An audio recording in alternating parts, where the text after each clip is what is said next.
Believe it or not, at one point I was a really good basketball player. At least I thought I was. I went to a junior college for a couple years, or a year and a half, but I had, over 40 Division I offers. So I had,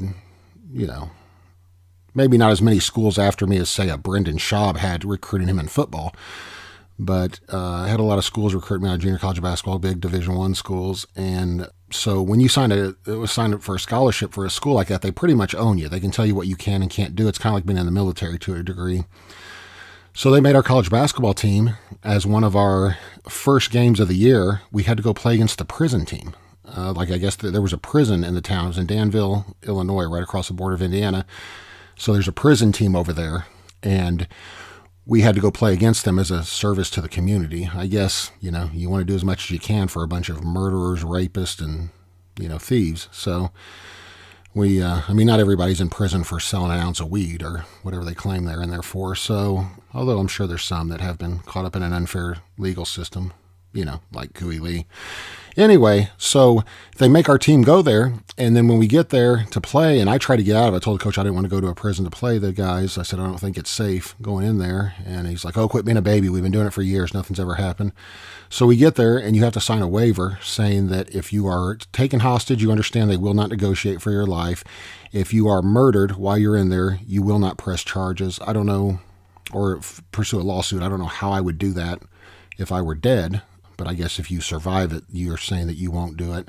They tell you this all going in, that they won't negotiate for you. You're on your own. They say don't talk trash to the prisoners during the game. Don't play too physical with them, and don't dunk on them. And I started laughing when they said don't dunk on them, because I was dunking on everybody that time. And he's like, I'm dead serious. The guard says don't dunk on anybody. You may end up paying for it if you do. They don't like that. They don't like being disrespected. And I was like, great. So we got to come in here and play with unfair rules. So we come in and they strip search and everything. As we're walking to the prison gym, all the guys are whistling at us from the rec area, apparently thinking we look hot or just trying to tease us, I guess, or something, some of them. So we get there and we're warming up, and I'm looking around and I only see one guard with a little baton. He's not a very big dude, and I see about 500 prisoners who are going to watch us play the prison team. So that was a little nerve-wracking, knowing that my hopes of surviving were that one guy with a baton could beat off 500 guys. If he was Bruce Buffer, I would have felt more comfortable, because I'm sure Bruce Buffer has beaten off 500 guys in his life. But back to my story, I didn't feel real safe with there just being one guard with one baton. So we're warming up, and they were playing the most obscene rap music I've ever heard in my life. You can't imagine how obscene the rap music was. I can't even repeat the lyrics.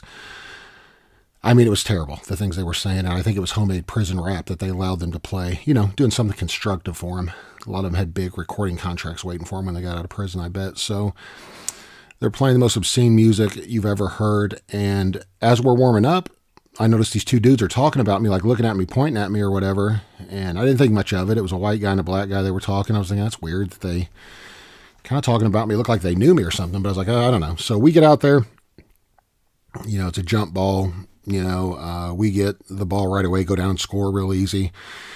And we play for a few minutes, and those guys start arguing with each other. They start getting mad, the prisoners do, because they're saying, you're not playing defense, you're not getting back, and they're arguing back and forth, as they do. And, we're not wanting to celebrate too much, because, who knows what could happen, but we end up 20 within the first 3 minutes of the game. We're killing them. And so a player on our team comes down fast break and ends up dunking. He didn't dunk on anybody, but he did a, windmill dunk or something on a fast break, and everybody starts laughing in the prison, going like, oh, making fun of the prisoners. And that's when I see, this is only 3 or 4 minutes into the game probably, I see a really big dude, bigger than me, and I was 6'7", 275 pounds. He was bigger than me. I see him check into the game. Like, he goes to I don't think they had a scorer's table. They had the guards table, and he's going to wait to get in. We did have referees that weren't from the prison, I don't think anyway, which was interesting. But he goes to check in, and he comes in, and I notice on his arm he has 2 real big C's branded. And I mean like branded, I don't mean like they used a coat hanger. Like, I think they used an actual brand. It looked like a horseshoe almost brand, like on his arm. And I thought, God, that had to hurt. So anyway, he's apparently their enforcer, or their Dennis Rodman, their guy who's not, their Charles Oakley, I guess. He's not going to put up with, losing like that. So he comes in, and first thing he does is grab a rebound and tries to elbow me in the face, like swings an elbow at my face, but not on the hand that has the ball. Like he grabs it with his right hand and swings his left elbow at me, trying to hit me in my face.